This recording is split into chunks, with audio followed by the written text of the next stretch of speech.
participant. Assalamualaikum warahmatullahi wabarakatuh. Salam damai sejahtera. Om Swastiastu. Ladies and gentlemen, may Allah give us great health. We welcome all participants for this great evening, joining this webinar hosted by ULBI and gain more knowledge in logistic and supply chain. Please stay on and not forget, in this opportunity, please raise your question to our fabulous speaker. So we welcome all participants and join for this webinar to gain more knowledge. Now we would like to welcome also Prof. Insinyur Nyoman Pujawan as a rector for ULBI. We welcome also Professor Dr. Agus Purnomo as a vice rector and Dr. Melia Eka as a dean of FLTB, Dr. Mania Posimilti as Dean of Vocational School, and we welcome also Dr. Elna Mulyati, CMLT, as a Head of Master Program in Logistic Management. And also we welcome also Dr. Diyar Fahmi, and also not forget, we welcome Mr. Hijra, a PhD, also our great speaker, Kapten.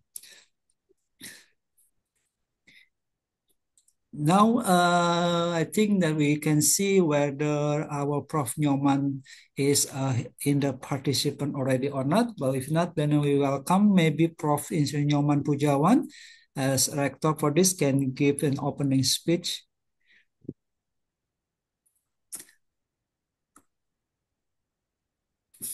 Yeah, it seems that maybe Prof. Nyoman is not still here, but we will later on. We hopefully that later on Prof. Nyoman can also join in this meeting and give some opening speech for this webinar.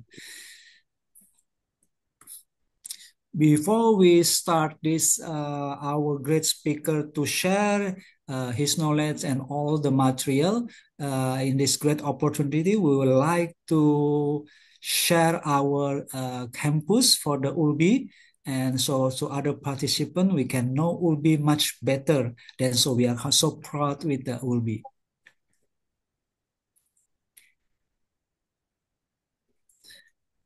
Maybe Mr. Randi can show to all of us and can share of us what is ULBI and what is the good things from ULBI that we can share to other participants.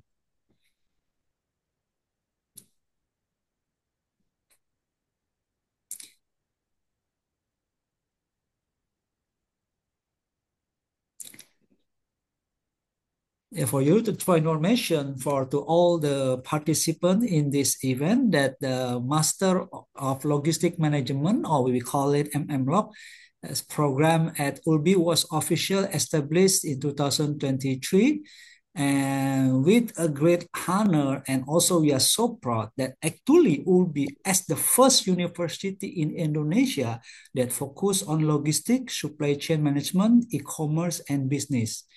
So hopefully that all the participants that have maybe a relative or someone that you know that would like to gain more knowledge in logistics and everything, we are welcome to you to join this ULBI to have a postgraduate program. And you can find it at all the schedule and everything. Please contact one of our administration team that if you like interesting or to have know more about this activity in ULBI or our education material and everything, please do not hesitate to contact ULBI team. Actually, this program is prepare future leaders with advanced expertise and offers a dual qualification, which is Master of Logistics Management and international recognition as MILT or CMILT from the Chartered Institute of Logistics and Transport. The curriculum itself provides 6 concentration: supply chain, transportation, marketing, human capital, entrepreneurial logistics, and port and shipping management, that allowing students to align their studies with a career goals.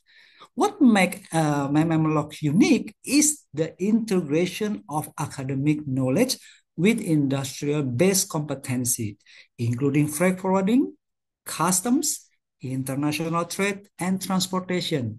Graduates are expected to be more innovative, competitive, and committed to sustainable development at both national and international levels.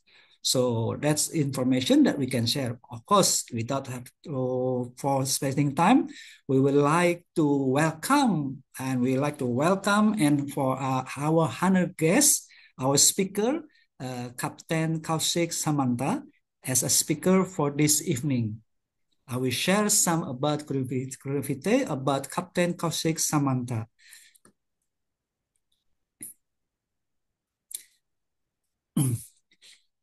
Maybe Mr. Randy can share some curriculum vitae of Captain Kaushik Samanta so we can understand more about our speaker.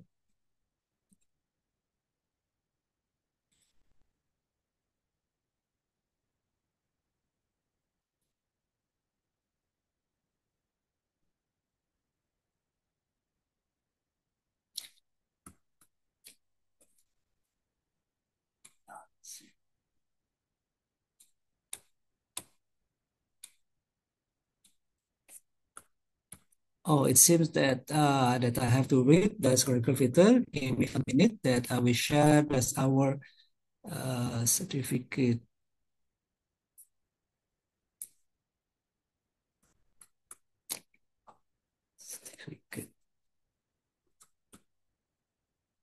Before one presentation, is there to all the ULBI participants, is there anyone can share that whether Mr. Professor Nyoman is ready or not? So because if Professor Nyoman is ready, then we would like to maybe asking for Mr. Professor Nyoman to share some information to have an opening speech.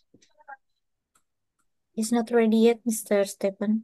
Oh, thank you, Bu Yayu. It seems that I have to have regarding Mr. Captain Kaushik. Yeah. Let me give me a minute.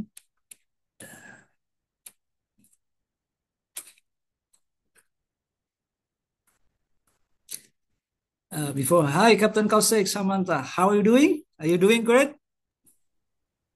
Good evening, everyone. And if I read your name well, it's Stephen Susanto. Yes. Thank you for addressing me and having me here on this beautiful evening with all of the participations all over the world. I guess more concentratedly on the Indonesia.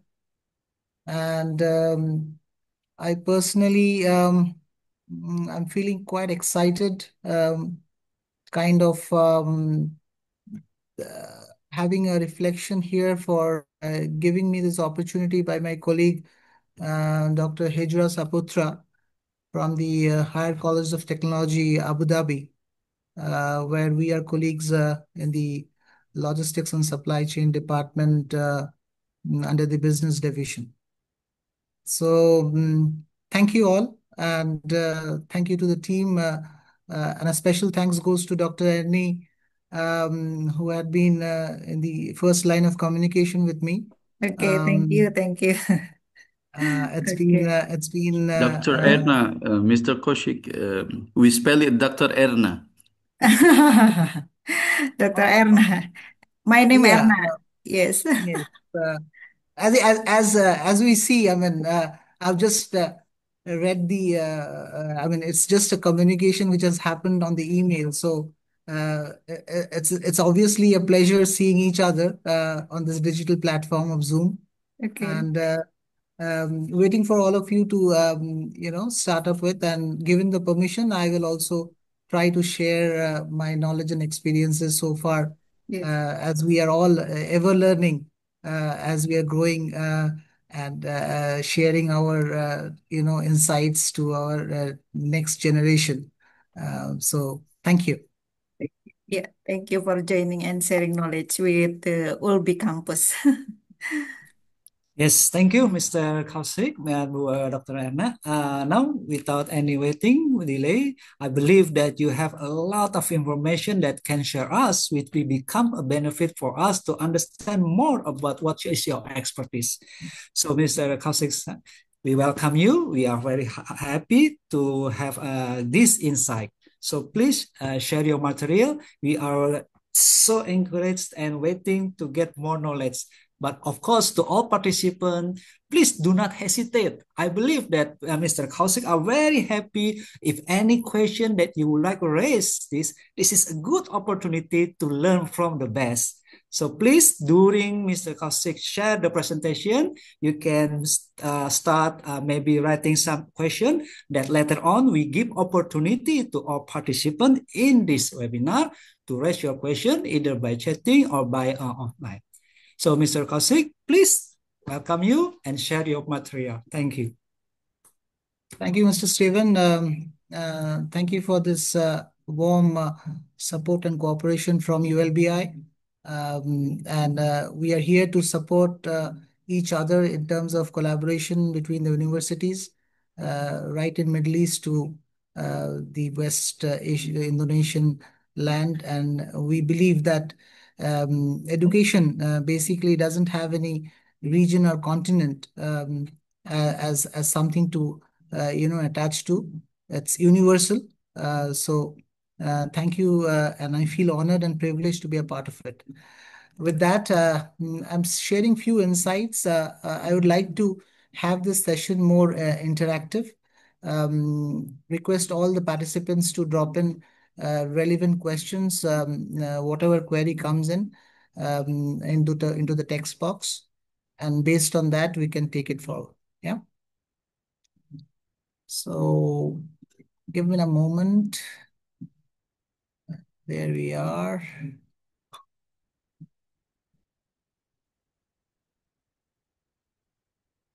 All right. Is my screen visible to everyone? Yes, we can see your screen. Yes. Excellent. Thank you. So as we had typical few chapters in terms of what's happening in 2025, which is the current year in the world. We had chosen a beautiful, I mean, on the subject topic, which is kind of in the process of evolution, in the process of a change, and going through multiple developments. Yeah. So if you see the chapter here, which we have chosen between myself and Dr. Hejra, is basically having or supporting value chains of industry, especially as we belong to the global industry, which is logistics and supply chain management. Yeah. So, Itu apa? so basically, Apa itu? I would request Pembuatan participants to mute the microphone if they can, so that all the participants can have an equal share of, understanding, and there should not be any, hearing loss or kind of break in the communication. Thank you. So basically, Industry 4.0, this is the happening thing in today's global supply chain, where logistics is one of the key elements and components to it. As we discover ourselves, or as we unfold in the short, brief session with all of you, we will come to know what's happening. So to define all of this, we have got another chapter which is kind of almost new. It has just started off on the year post-COVID, where we had a tremendous, disruption all across the world. And then we had a situation where all the big business giants were having a typical time to sustain their businesses. So sustainability is that fact which has got it's a small word, just sustainable or sustainable solution are two words together, but has got a bigger and larger impact into the businesses as well as the society altogether. So there comes the new fact, which is all about circular economy. Yeah. So coming to the main point here, before we had basically the linear economy, which is currently all around in the globe.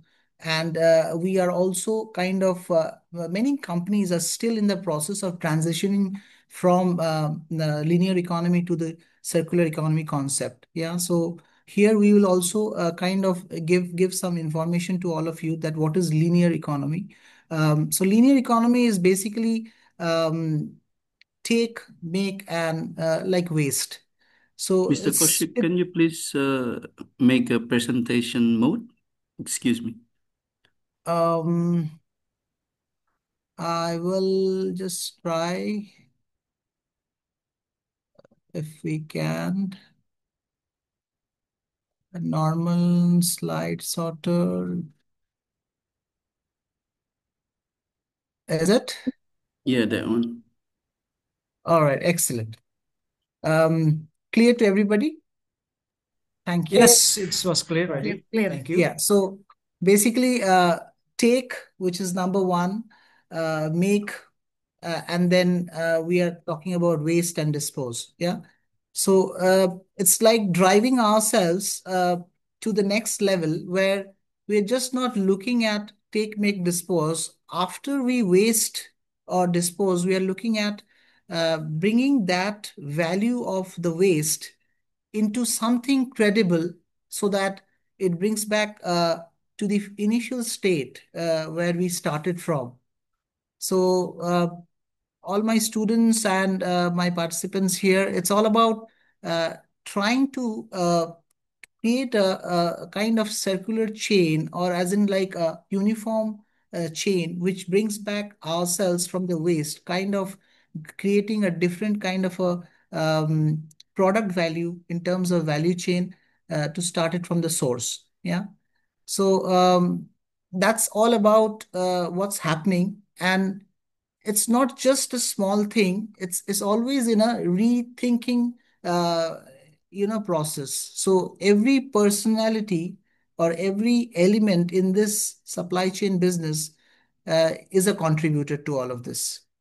So how do we get into that? We kind of um, try to focus on the definition.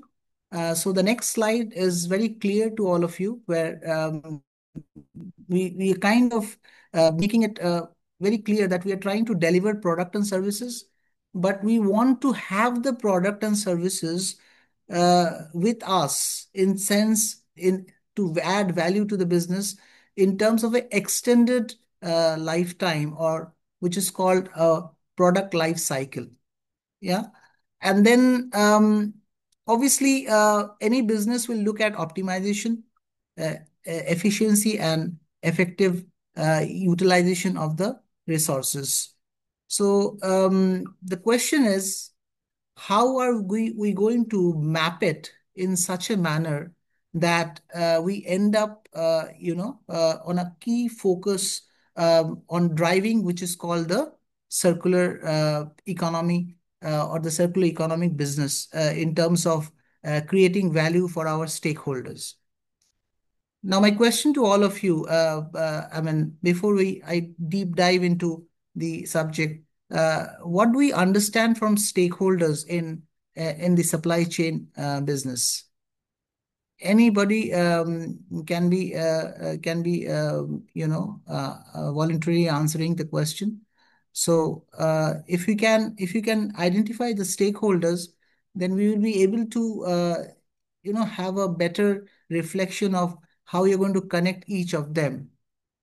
So question to all of you, what type of stakeholders are we kind of having in mind while you talk about the global supply chain management altogether?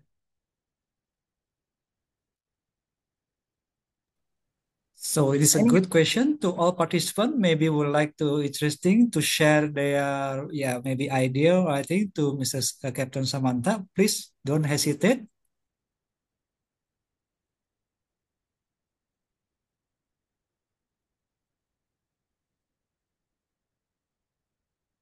Anyone? All right. Without further ado, so stakeholders are kind of right from the sourcing, which is our suppliers, to the end user, which is the customer. So we are trying to make a chain, which is kind of connection from the supplier to the shopper. or it's a very linear chain, and in which we have got typical entities or uh, you know stakeholders or shareholders who are a part of the business. So right from suppliers to manufacturers to focal firm to distributors to retailer to kind of clients, or you can say a general broad term as customers. Yeah. And then of course we can also rephrase it as consumers, and also rephrase it as end user. So let's try to identify how is the circular economic flow chain, or basically the process, is enabling the industry main feed points, where we have to look at how we can support the product life cycle, how we can support the individual kind of requirement in the business of of what we are doing. So to break it further down and to make it more uh, clear to our participants, we are looking at tangible and intangible, product and services. So when you talk about tangible, process or tangible way of doing things, it's basically something physical, yeah. And we are basically looking at just the product entity to be sourced and to be generated, to be manufactured, then packed, kind of transported to the final customer, which is the buyer of the product, yeah. But when it comes to the intangible entity, is basically the services which you are counting on. So as a specialist in supply chain management, like all of you are basically, most of you are master students in the logistics and supply chain management division of ULBI, which is great to know that you will be at some time you will be actually contributing to the industry. So you have to understand what's your basic role here to support the function in which you are a part of it. Yeah.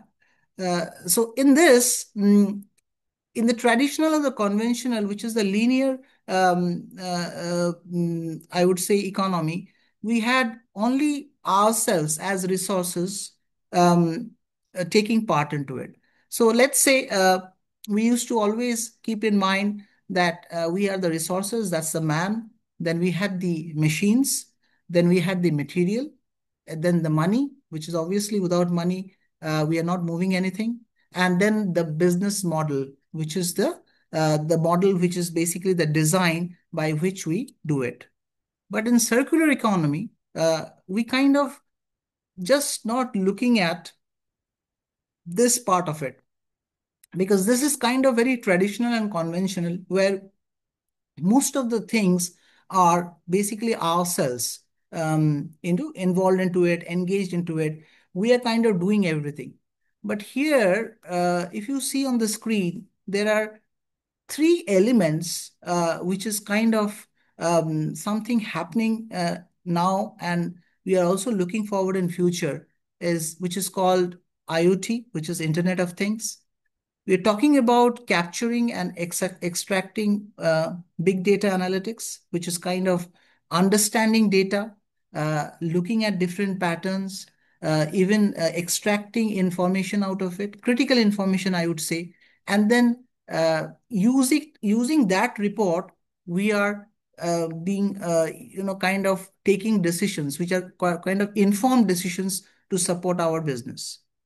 And at the same time, not but least, is the cyber physical system, which is basically the platform which is not visible to us. It's kind of there with us because we are using the World Wide Web and we are using the technology with us, but we are not the smartest and the most competent of it. So in this case, what will happen, students, the main and participants, the main thing which is happening is we have to create barriers and we have to create walls so that those external interferences which is happening at the larger level or the global level may not just disrupt our businesses in any way, like, kind of breakdown, shutdown, in terms of examples of losing connectivity, communication gaps, probably not even tracking things around. Yeah. So this is these three entities, or I would say the elements are a support system, which are also kind of differently termed as enablers for the transition from linear economy to circular economy.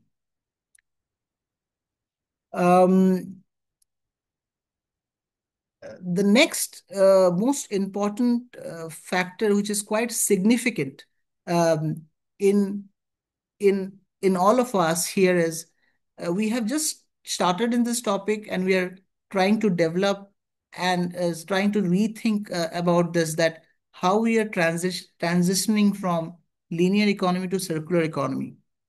Now, the question to all of us is, why are you doing this? What is the end gain and outcome of this, right? And that is why the term which is very important and impactful in global business chain is the value chain. Yeah. So, my dear students and participants, it's very important that the value chain is still in the exploration situation where research is going on. Things are happening, and we are trying to understand it better. We're trying to interpret things. We're trying to analyze things, and then we are moving on as we are developing the model further and further. Yeah. So business models are actually focusing towards the goal of SDG, which is the Sustainable Development Goals of the UNESCO, wherein there are 17 Sustainable Development Goals. And if you just Google it and try to gain more information on it, you will know what areas we are looking at. Yeah, I can give you some kind of, for instance, small examples, but those are very important examples as we move on. So we are talking at renewable sources of energy. We are talking at water. Kind of reserving and preserving water systems. We are also looking at any kind of fuel which will limit the deep carbon emissions, or we are looking at GHG, which is basically the greenhouse gases, and limiting that to the maximum possible extent as we can. And why it is so? Because all of these, the circular business model is about creating value for ourselves and for the next generation. Like we say, if I give you a term, like most of the time you go in the shopping supermarket or in the hypermarket, and you just buy any product or you just buy any services, right? Most of the time, what is in your mind is that we use it and we just throw it away. So as soon as you do this two actions, everybody can think that you have just used some raw materials of the beautiful earth where we are at this time, and at the same time, when you throw it, we also pollute the earth, which is so we are kind of harming the earth, which is the world, in both ways. We are extracting value from it, and we are kind of throwing and disposing that when the product life ends into the same earth, and with kind of a pollution to the earth as well. So here we are trying to do something where we have to turn around the vision, the mission, and the values of the organization. So as we move on, you will find yourself more intriguing and more curious about what's new in the next slides coming forward. And of course, as I said, you can always stop me in between as we discuss, because I prefer myself as an educator more of interactive sessions. And if you can be a part of it, it will be great, because in this way we can really develop and think differently, and it will also add value to our knowledge and the applied skills. So in this, if you allow me, if the time permits, there's a small clip. If I will be allowed. Okay. There's a small clip of a video, which is basically a YouTube video. It gives a very good flair of a discussion going on in a large business, where the entities are talking and doing a brainstorming session of what's and how and when the business is moving forward. So given the paucity of time, I will skip this at the moment, and let's move on to the main elements of the transition.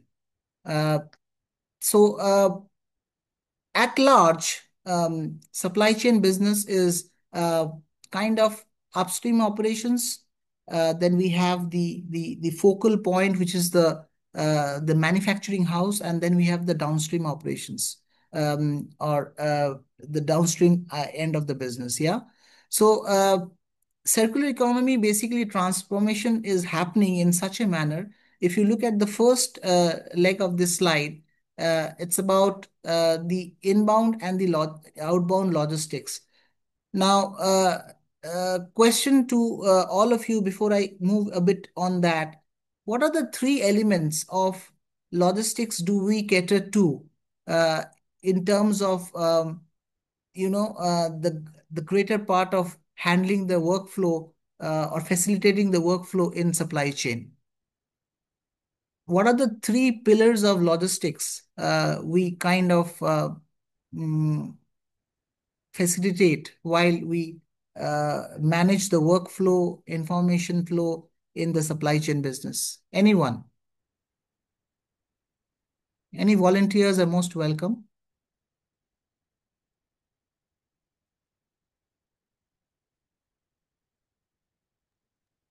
So to all participants, anyone would like to maybe try to answer? You don't hesitate, please. Transportation, warehousing, inventory management. Excellent. So, thank you for that answer, and thank you for voluntarily participating into it. This is what is important, is that when we get answers from the students and participants, we kind of turn around the kind of knowledge transfer focus to our stakeholders. The stakeholders here are all of you. So I can orient and reorient things in terms of how we should take forward. So transportation, the second part is warehouse management, and the third part is inventory management. Now, out of which the main thing which is in mind all the time is the cost, which is the highest element which is taken away in the transportation. So here, what happens is in circular economy, we kind of connect IoT. So if you had followed the previous slides with me, I had talked about Internet of Things. Yeah. So basically, we are talking about thermal sensors. We are talking about GPS tracker. We are talking about any kind of motion sensors, any kind of digital connectivity in sense of which connects the or tracks by a data base, which in turn connects to a software which has got a real-time date and time stamp dashboard. So it gives us a real-time happening of what's moving on. How do I give an example here? Let's say you're based in Singapore or Indonesia, a particular place where you want to ship an item to US. So basically, the mode of transportation will be either the air mode, which is by the flights, or by the sea transportation. Now, sea means large vessels. Yeah. So I give an example of a product here. Let's say it's a typical fruit of your place. which you want to transport from Indonesia to US. And that food needs continuous monitoring until the fruit, which is the product, reaches to the US port. So all throughout, from your, which is the shipper, to the consignee, the link which is established here is the carrier. Yeah. So there are and this link is basically all the stakeholders in this chain. Yeah. So basically from the warehouse of the shipper to the gate of the port to inside the container freight system where the unit containers will be picking up the product, and then transshipment all across the water across to the mainland in US. This requires continual tracking of the process. And therein, we actually utilize and get the best benefit out of the IoT services. So I hope this actually increases visibility of what is happening. It actually increases support in terms of efficiency. It is basically impactful in terms of cost optimization. And of course, it also helps us to collect data for accuracy. So this is the main part of the area which inbound and outbound logistics take care of. Yeah. Then we are moving to the next part as we move on is operations. Yeah. So operations is a 24/7 phenomena which is happening in business here. How does circular economy kind of be supported in terms of operation? What changes are we going to bring in which will actually support to transform from the linear economy to the circular economy? So if you see here, there is something called resource efficiency. There is something called predictive maintenance, and there is the final part, which is called the closed loop production system. Now, I will concentrate and focus on one part of it, which is maintenance. So how do I give an example here? Let's say all of you, today's date, due to communication, due to the speed and the value of time and the ease of service, we use mobile phones. Yeah, it's also called the cellular phones. So now exactly every time we buy a new model of a phone, let's say iPhone, which is lately we have got iPhone 17 in the pipeline. Yeah. So every time we buy an iPhone, we kind of discard the old phone. Yeah. So here comes what is called maintenance and repairs. Yeah. So how do I give an example? There are many types of maintenances. We are looking at preventive, predictive, and corrective. So in this, which is called the circular economic business model, we don't want to throw this mobile which you have kind of used up. Yeah. So what is the main idea here? We kind of reuse the parts which are kind of active and still has got life of this mobile. So in summary, we will turn around this mobile in a way that the company reuses the product, changes the parts and accessories, and changes, and from the semi-finished product again, which is kind of after breaking down, we kind of get a new product. Yeah. So this is something also literally helping us to basically look at a closed loop production system. So instead of using the resources and raw materials at the first place, when we talked about, and then manufacturing it, and then wasting it, kind of disposing it, we are actually reusing the e-waste into our supply chain cycle. So that is how you see repair and maintenance is kind of moving forward to help us, which is called a closed loop production system. Now, the third line of action is marketing and sales. Now, obviously, all of you want, as humans, something new at every time. You kind of feel happy about it, kind of feel excited about it, that well, we are kind of, anytime we have a desire uh, to take any, to basically buy any product or services, we want it as new as possible, right? But the circular economy style of business model is again hinting to change our behavior style. So that's human.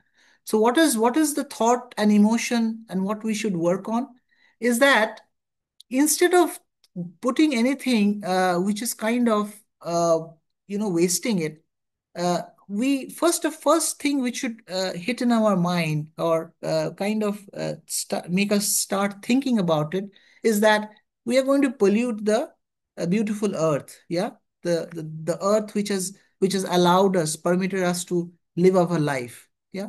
So pollution can be in many ways, yeah. So, right from food waste to plastics to cans to metals to radioactive materials to paper, carbon, all of this, yeah. So, here our behavior has to change that we should be happy to use reused products.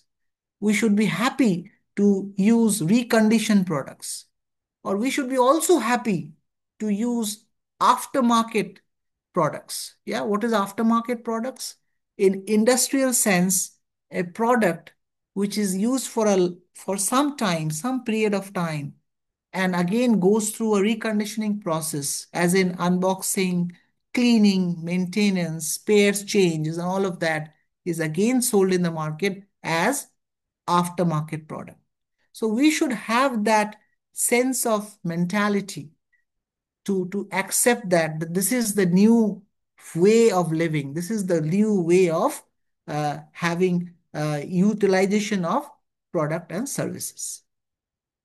Uh, Apart from these pricing decisions, warranties, kind of typically dwelling with all of this will come as soon as you have this mindset that we are all ready to accept anything which is old but has got a useful and a meaningful value in our life. I pause here for a moment if you are willing to ask any questions, because I think I'm just about another 3-4 slides forward in completing the kind of session which is basically the knowledge transfer session today. So if you've got any questions, I'll be more than happy to answer it and then move on further. Any Okay, to questions all from the participants, yeah, maybe to all participants, any question? It seems they're still waiting for Mr. Captain Samantha. Maybe you can continue because maybe later on they prepare for the time question and answer. All right, thank you so much. So the next part of our journey here is to understand what are the secondary inputs in this transformation from the linear economy to the circular economy. Yeah. So if you look at logistics as one entity and the other part, which is the supply chain management of the business, in basically in supply chain, we are looking at typically three main pillars. Yeah, we're looking at information. The second one is flow of monies or funds or finance, and the third one is the flow of products and services. I'm not going to detail of which way the flow is happening because that's not the subject here. The idea, this is basically the linear economy model. Yeah. But when it comes to circular economy, we still have flow of information. We still have the flow of finances because that's without this, the business is not moving. But the third point is about sustainable solutions and also having something which is ethical towards the mission of the organization. So what we need to do is revamp. Revamp means make a major change in the mission of our organization, which will support ethical processes, which will support moral behavior, which will support something to reuse, reduce, recycle, and use to the best benefit of the product and service for an extended lifetime. So here, if you see, these are the activities which help us in. We have got typical asset development, which is basically the infrastructure. Then we have the resources, as we started up, the man and human in the society are the human resources.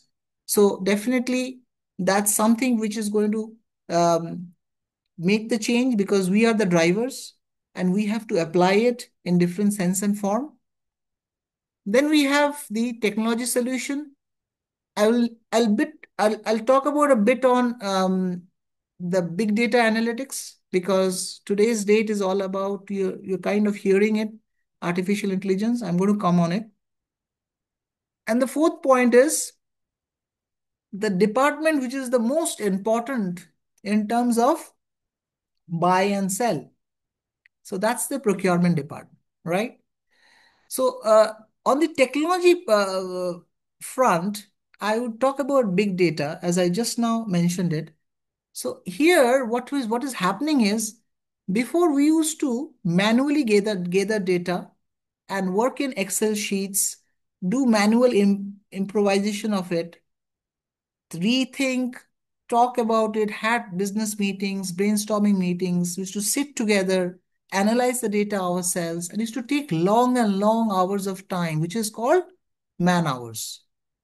Now, this is, in today's dynamic industry, we don't have so much of time, in sense of when we are actually transforming from one model to another model. So what we do here is, we do the maximum efforts to collect data.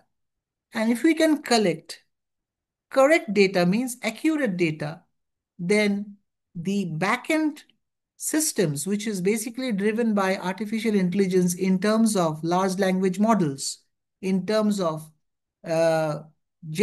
understanding patterns, in terms of typical interlock of chains and platforms, by which they can give us potential informations in future. So based on a collection of data in a set period of time, let's say 1 quarter, 2 quarter, 3 quarter, and 4 quarter makes 1 year, that's way we can take an informed decision of how we are going to improvise our business model to satisfy our customers and end users. Now, going from technology development to procurement, definitely I have given some examples of RFIDs, GPS trackers, typical sensors. What they do? They basically reduce and minimize the cycle time. And of course, if you actually reduce and minimize cycle time at nodal function points of the business, we are also optimizing resources, we are also optimizing cost, and the most important part, which is extending the value of the product and services as reasonably as possible. So that way, indirectly, we are minimizing the usage of the raw materials. That being said, we kind of move on to the next one, which brings us to a position where what's next? Because we have kind of understood the model now. We have also known what are the triggers points which we have to look into. We also know what are the elements where improvisations are happening. So what is the next things which are still having opportunities where we can break through, and we can still research on it. Yeah. So my question to you, all of you, is despite the all of this which is happening, what type of challenges can we see or can we foresee in terms of generating a value chain in this business new model, which is the circular economy model? Anybody can kind of give any inputs so far, that so much interaction and discussions have happened in terms of creating or changing ourselves from linear economy model to the circular economy model. So, what type of challenges can we face, which we have to really work on and find out or kind of research, so that we kind of know how better we can attack our problems and limitations going forward.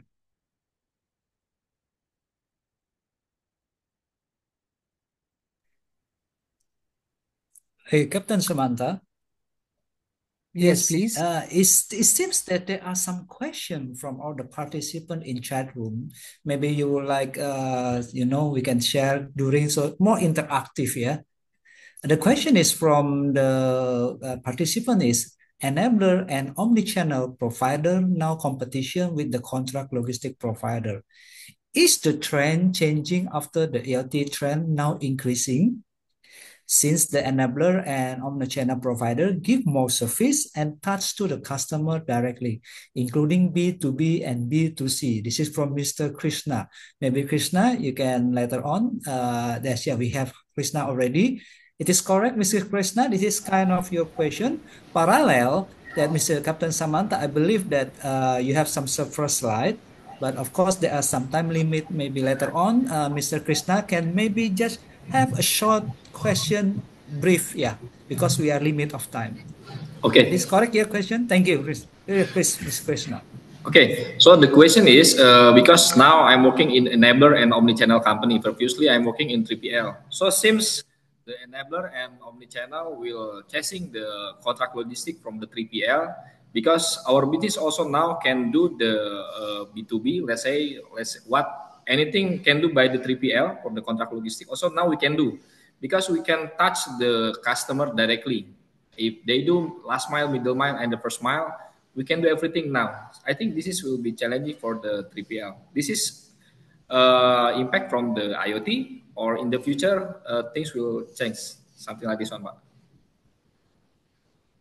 So, Mr. Krishna, if I beg your pardon, what is the query? Because you just stated something which is happening in your company, as I understand. What is the query which you are kind of putting forward to us, so that we can give you a reasonable answer to it? Yes.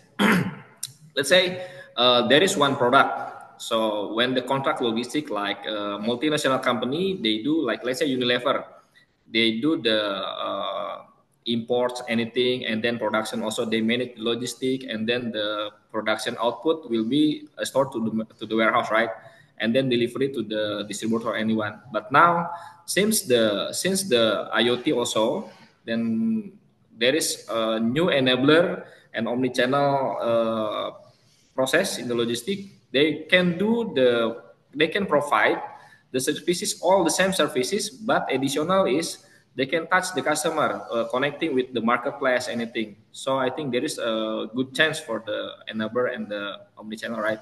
But this will the question is, will the kind of the services like contract logistics will be changing to kind of this service process? Because if not, they not learn about this one, I think the customer will change. I have a case. One of the customer from let's say 1 billion, after the services change to the enabler and channel, their value getting 10 times, even from the stock, from the sales also like this one. Thank you. Excellent. Thank you for this beautiful question. It's kind of drives the insight to a different level altogether. Yes, omnichannel partners, they are definitely in the market. And here, it's the question of the strategic leadership of the company, that how much transparency will they keep with the omnichannel partner in terms of deployment of the IoT sensors, in terms of using the IoT platform in every nodal point of the connection between the manufacturing house, the omnichannel partner, and the final customer, the consumer. So the Internet of Things has got typical value. It depends on how much access, basically in terms of permissions and approval, we give to our stakeholders. Based on that, we will have the transparency. So the challenges can be kind of controlled in terms of the senior leadership of the manufacturing house, mainly the producer of the final services, who can have a say on this in terms of leveraging the connection and the relationship between the stakeholders. I hope that answers your question. Okay, thank you very much. It's very clear for me. Thank you. Okay, thank you, Mr. Krishna. Thank you, Captain Samanta. It seems we have another question. However, we would like to, Mr. Sebastian, you can hold for a while. Let maybe Captain Samanta can finish the presentation for a while. Then after that, we go to Mr. Sebastian question. Thank you. Thank you. Thank you.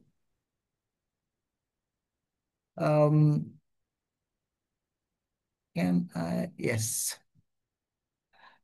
All right. So basically, as we left from the last slide, wherein we were talking about the kind of inputs we have and what type of availability or accessibility we will have in terms of technology, in terms of human resources, in terms of mechanism and the machine to assist all of us to basically transition from the linear model to the circular model. This is where the key contribution is. So basically, the business models have to align to typical tailor-made management of the service, product and services in the industry we belong to. Yeah, so that's number one. Second is basically, there is a term which is a kind of very important impact in the business is internalizing knowledge flows across different value chain factors. Yeah. So the main thing is, before we used to always look at the flow of information spreading out from a hub or converging to the hub and looking at it. Now we are looking at all the value chain or basically the flow of information, the flow of services, the flow of finances. All of this has to go back to the start. Now, the start may not have to be the origin point, which is the raw material. It can be anywhere in the supply chain business flow. So basically, we can touch upon at the manufacturing house. We can touch upon even at the distributor level. We can also work back at the retail section, and of course, e-commerce, which is the new value, which is basically changing and driving supply chain to a different level. That's a big contribution for circular economy. Now, the final one is since it's the evolving process, it's kind of everyday learning for all of us. And most important or significant learning in this stage is that whatever corrective actions we take, we have to kind of document it. Because we now know that there is a human intelligence working at the back end, which can really support if we know something to drive or to trigger the human intelligence in such a manner, which is the most productive way of extending the life cycle of a product. Yeah. So the main idea of circular economy is basically extension of the life cycle of the product, and that basically or principally reduces every factor of the supply chain business. So here, if we can collect and document and store the data in a professional way, which is like objective, specific, and categorize, then human intelligence at the back end, which is the virtual intelligence, or which is also said to be artificial intelligence, can give us the right information, in the sense the report, the direction, the approach to mend the model in such a manner that tailors to our final customers, which is either our end users or anybody who are also the external users of this business. So external users means we are talking about governments, we are talking about policymakers, we are talking about different countries where we are actually generating value of business across the globe. Yeah. So that's basically the key takeaways here uh, of that model. Now, if you see the sorry, beg your pardon, the 4.0 industry model is all about a sandwich between the conventional model and the circular business model. So we haven't achieved what we are looking at completeness of the circular business model 4.0, but we are actually in between somewhere, and that is where the point is, that we are really working on technology solutions to support us to basically change the way businesses used to work before into the new model, which is the circular business model. So in today's date, all the business leaders, be it Microsoft, be it Google, be it Amazon, Alibaba, Tesla, all the big names, if you talk about, they are all trying to recognize and develop, which is called the chain management, and take initiatives so that we can transition seamlessly from the conventional model to the new closed loop model. This brings us to the end of our webinar. In terms of my delivery, is that I have tried to bring it in a concise manner, it kind of making it easy for all of us to break down and segment it in the way it is kind of and in terms of delivery and assimilation of the knowledge, information, the skills involved into it. We still have lot of things to look into, to explore, to research for in terms of measurement, monitoring, and control. So if you look at the focal points of explorations are what type of different drivers and enablers we can input into the system, right? Apart from whatever we discussed, what type of different relationships we can build in terms of personal as well as professional, which will actually add value to the business model of the transition. And of course, what type of typical KPIs we are looking at, which has to include sustainability or sustainable solutions or ethics, as in matrices to be measured and on a regular period. That's one of the key areas to look into. We have to change the mission and the vision of the company, because we are really talking values here, and a business model of a different set of value will only can have an impact into the business if you have mended the vision and the mission. So that's a key area where the C-suite personals have to look at in terms of COO, CFO, the CTO, and so on and so forth. Yeah. The third most important part is that the circular economy landscape, as in the ecosystem itself, will have a manifold effect as we keep driving changes. So we do not know how the outcome will come out too, but we have to keep monitoring it. So aggressive monitoring and kind of building up that relationship in terms of joint ventures, collaborative efforts between different companies in the same industry will kind of also give us more predominant value to it, and also help us to take more informed decision towards uh, the circular model, which is the new direction of doing business in supply chain management.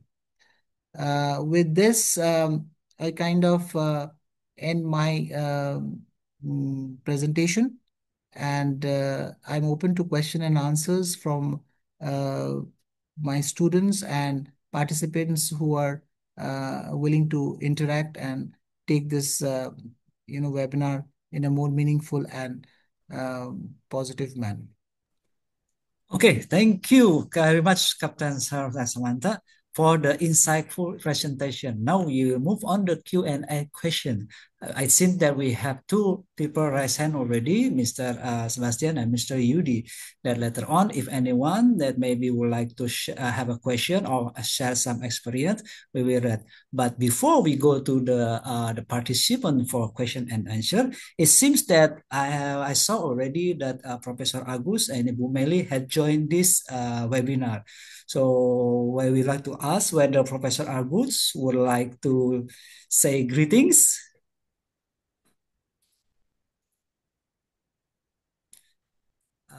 Waiting for Professor Agus, maybe we start from Mr. Sebastian. Mr. Sebastian, you can maybe have some sharing something that would like to share to our speaker.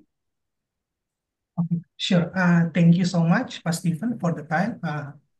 Hello, Pak Smanda. Yes, I'm with you. Thank you for having me with all of you. Yeah. Okay. First, I want to answer your earliest question about the challenge. So the challenge in circular economic practice, usually there are 5 key challenges I sum up.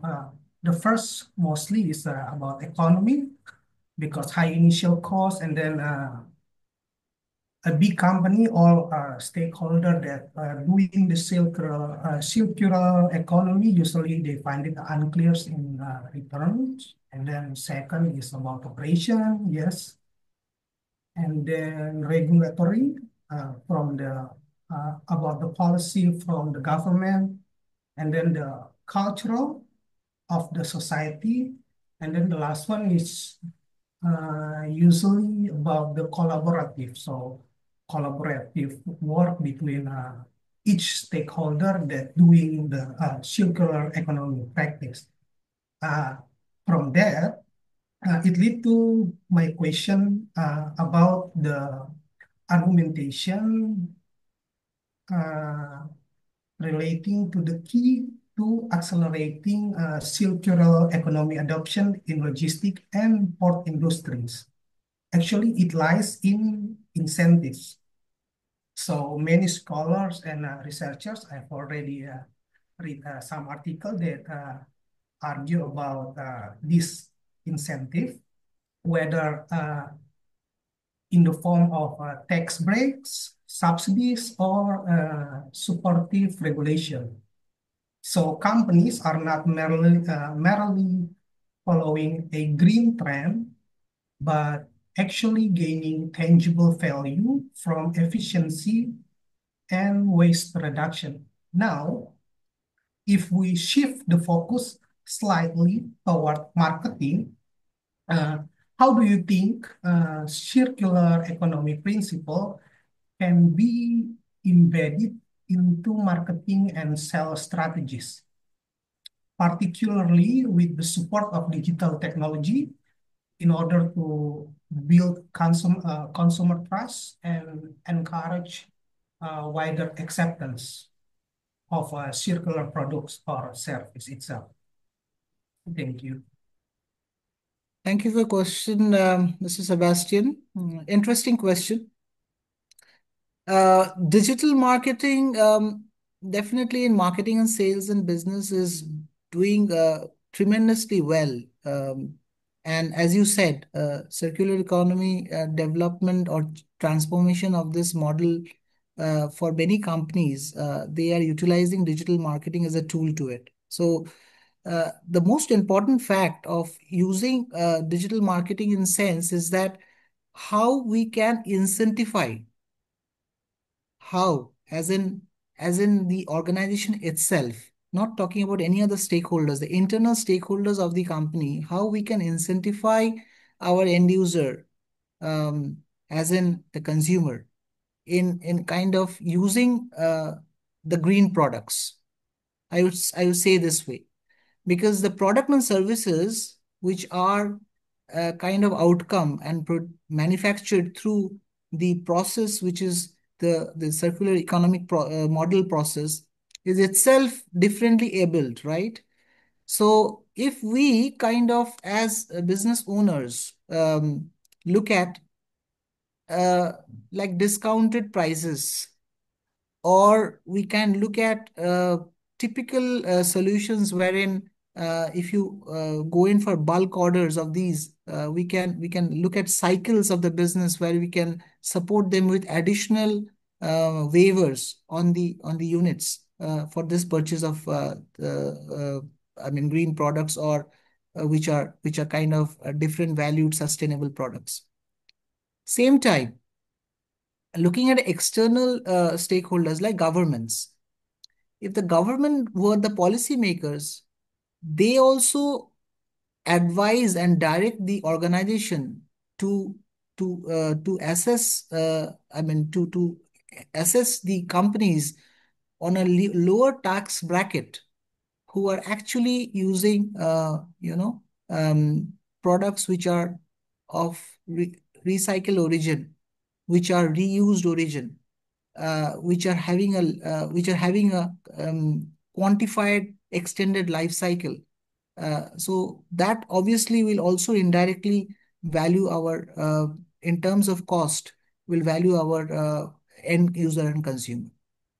So digital marketing tool can be really, really effective in promulgating all of this information through social media, wherein we can get maximum involvement and engagement of having the stakeholders attracted to a kind of business the new business model is applied for.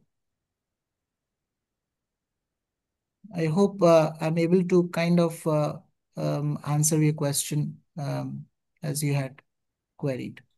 Okay, thank you, Mr. Captain Samanta. Thank you for Pak Sebastian for your question. It seems that we have two participants who would like to raise hand already. However, because two of time, I'm afraid that maybe I only allowed one person, which is Mr. Yudi. Yudi, yeah, you can maybe raise your maybe question or something you would like to share. Yeah, hi, Mr. Captain Samanta or Mr. Samanta. I'm Yudi. So I'm now working for Amazon, the one that you just mentioned, one of the technology leader. You know, our current challenges with the circular economy is, at least in Asia Pacific, you know, a lot of the government, they are not allowing the refurbish or remanufacturing process. You know, like, for example, Indonesia, you know, used item is prohibited for coming here. So we cannot import the used items, right? Even though, you know, we are trying to convince the government, hey, this is, you know, we are trying to make it zero waste, you know. I mean, like, if the particular, let's say, spare part is still okay, then we can use it for another product, let's say. But because the base rules import to Indonesia is prohibited for used items, so we cannot do that, right? So my question will be how, you know, we can convince the government, especially in these developing countries, because I understand the perspective of them is, you know, if you use the reuse or the refurbished item, it may kill the business for SME, small and medium enterprises, which just produce this kind of parts, right? So they have this kind of afraid in their perspective. So I mean, this is need like you know, a global effort how to convince them that this is actually at the end of the day will be trying to reduce the waste itself. So that's actually the concern and question to you. Thanks, Captain. Thank you, sir, for this beautiful question, Mr. Yudi. I will kind of give it a give it a rational, a fair and factual, answer to this. Is that in terms of governments who are basically the empowered bodies, who are regulators and policymakers, we have to kind of do a analysis in terms of what's happening around the world. So, convincing the governing body or the government and the regulators of, especially as you said, Asia Pacific, depends on you have to do a comparative study in terms of what's happening currently with third world countries who are doing really, really good in terms of acceptance of this aftermarket products. Who are not looking at OEM products, who are looking at aftermarket products, who are looking at green value products, who are looking at organic products. So the main the way we have to sit down is uh, kind of interacting with the government in terms of factual data by which the economy is moving forward in terms of milestones. So, what's the GDP of the country, which is using in terms of the different kind of products, which is supported by circular economy model.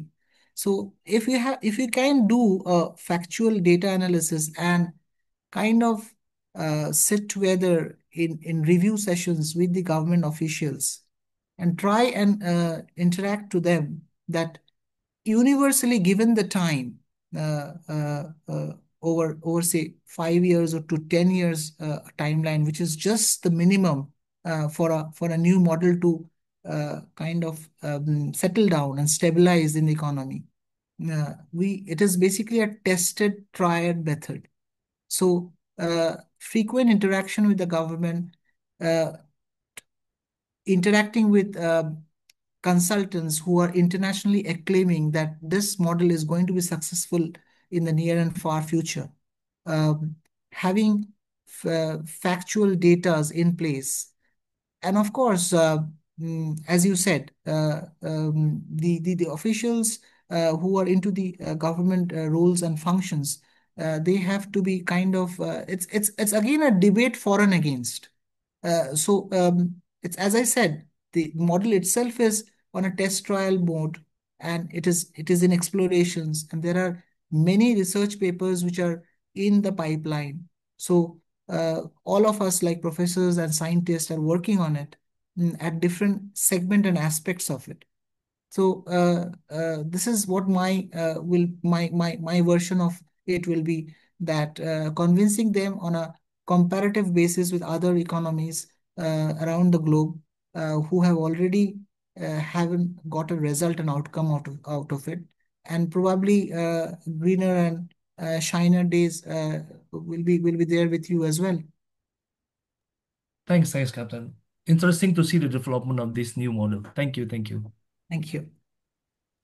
Yes, thank you, Captain Samanta. Thank you, Mr. Yudi, for all the informative. However, it seems that I see that Professor Agus, maybe we can greet Professor Agus. Professor Agus, maybe would like to share some greeting something to our speaker. Thank you. Okay, thank you, Mr. Stephen. Good evening, ladies and gentlemen. This is my pleasure to welcome all of you today in mini lecture on the circular value chain in logistics and port. First of all, I would like to extend my warmest greeting to our distinguished speaker, Professor Kaushik Samanta, lecturer in Logistics and Supply Chain Management at the Higher College of Technology, Abu Dhabi, UAE. We are truly honored to have you with us and to learn from your expertise. I would also like to acknowledge the presence of Dr. Hijra Saputra from the Higher College of Technology, who has supported this mini lecture, the Dean of the Faculty of Logistics and International Business, and the Head of Master of Logistic Management Program, respected faculty members, as well as a graduate student of the a Master of Logistic Management at ULBI, and the fellow student from the other university who are joining us today. I think the topic of this lecture is especially timely and significant. As a global supply chain evolve, logistics and port are no longer seen only as node of the transportation and trade, but is a critical enabler of sustainability and circularity. Implementing a circular value chain means optimizing resources, reducing waste, and creating systems where product, material, and asset are reused, recycled, and also reintegrated into the economy. This is not only aligned with the environmental goals, but also strengthen a competitiveness and resilience in the logistic and port operation. I sincerely hope that today's session will not only broaden our academic understanding, but also inspire us to translate this concept into the actionable strategy that can benefit both Indonesian logistics sector and the global community. Thank you very much, and I wish you engaged and insightful this session. Thank you very much. Yes, thank you, Professor Agus, for the insightful information that's shared to us. However, now we almost reached to the end of our session. So before we close, allow me to share the screen for a moment to present the certificate of appreciation to our distinguished speaker, Captain Kaushik Samanta, as a token of gratitude from ULBI.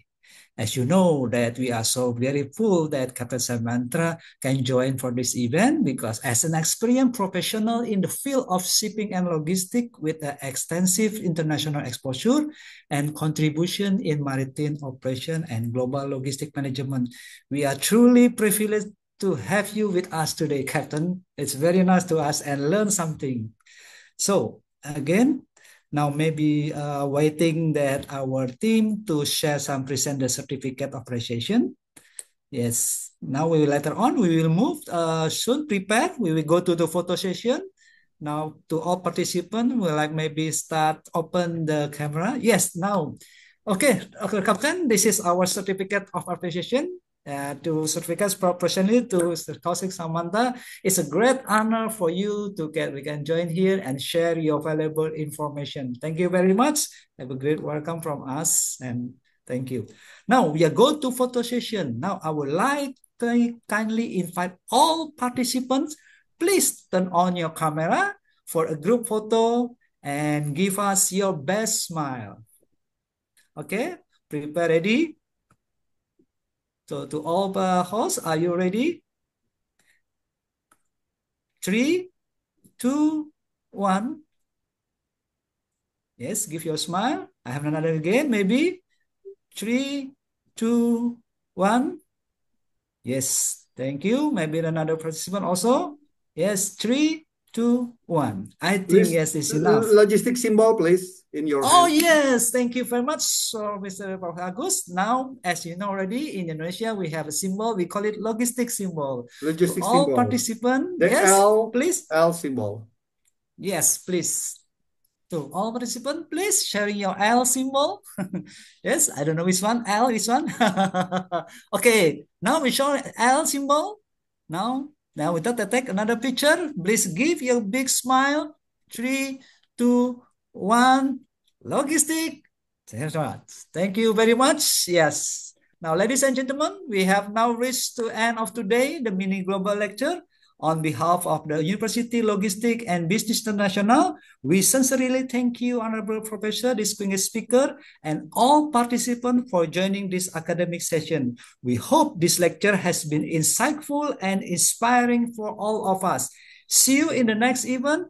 Have a great day, everyone. Have a good weekend. Thank you very much. Bye-bye. Bye-bye. Thank you very much. Thank you, Mr. Prof. Kaushik. Kaushik. Thank you. Thank you very Pak much. Dr. Hijrah, thank you. Pak Dr. Hijrah. Anytime, Hijrah. Professor Yay. Agus. Anytime. Pak Inshallah Stefan, next thank you. Thank you, Pak Friday. Stefan. You We'll too. meet Thank again you. for the See next you session, Thank you, soon. inshallah. Mr. Yeah. Okay, terima Profesor kasih. Thank you, Mr. Stephen. Okay. Most welcome. Have a Have a nice nice weekend. weekend. Okay, Yes, thank have you a great everybody. one Yeah. from Have a Indonesia nice to Abu weekend. Dhabi. Okay. Thank you very I thank much. all Thank of you very you for this much. excellent collaboration. We are Yes, very also surely. grateful. We have to invite Yeah. Mr. Kaushik to Bandung, Indonesia. Okay. It will be our pleasure and a privilege that we both the universities together can achieve much better in the coming time in the future as we see possibilities of growth and development on either side.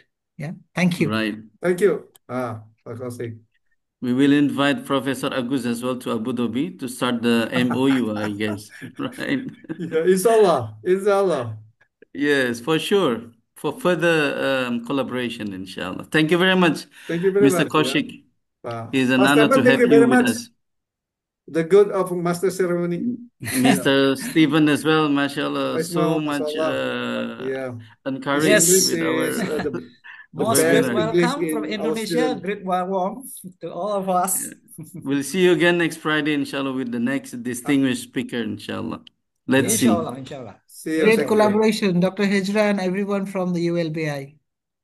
Okay, thank you very much, Mr. Thank you very much. Kaushik. See you. See you next time. Have a nice weekend, great weekend. Great weekend. Bye-bye. Yeah. For you all. Bye bye. Masalam. Bye bye.